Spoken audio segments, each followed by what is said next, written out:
రైతు భరోసా, ఇందిరమ్మ ఆత్మీయ భరోసా, ఇందిరమ్మ ఇల్లు, కొత్త రేషన్ కార్డులు. ఇవి తెలంగాణ కాంగ్రెస్ ప్రభుత్వం జనవరి 26న ప్రారంభిస్తున్న పథకాలు.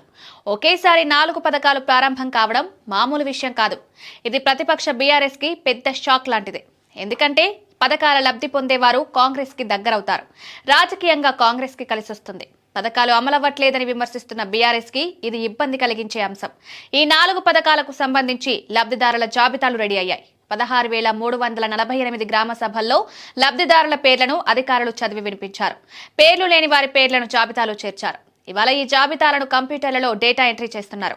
ఇవాళ సాయంత్రం కల్లా అంతా అయిపోయేలా ప్లాన్ చేస్తున్నారు. ఇక రేపు ఈ పనిలేవీ ఉండకూడదు.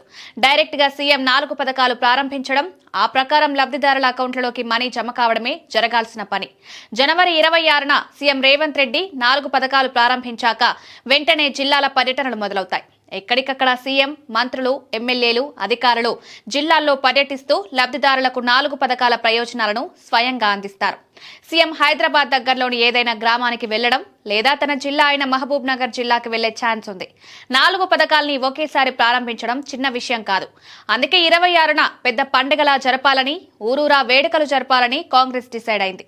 అందుకు కూడా ఏర్పాట్లు జరుగుతున్నాయి. స్థానిక నాయకులు, కార్యకర్తలు పెద్ద సంఖ్యలో ఈ వేడుకల్లో పాల్గొనబోతున్నారు. జిల్లాల ఇన్ఛార్జ్ మంత్రులు ఈ పని చూస్తున్నారు.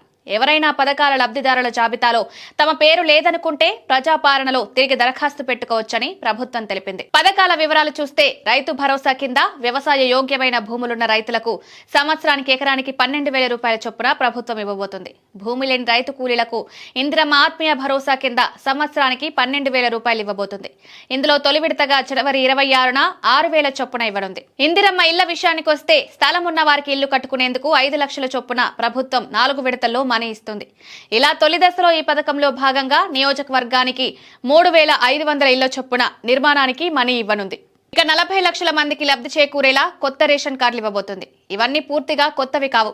వీటిలో మార్పులు చేయించుకున్న రేషన్ కార్డులు కూడా ఉంటాయి. మార్పుల తర్వాత పాత రేషన్ కార్డులు కాకుండా వాటి స్థానంలో కొత్తవి ఇస్తున్నారు.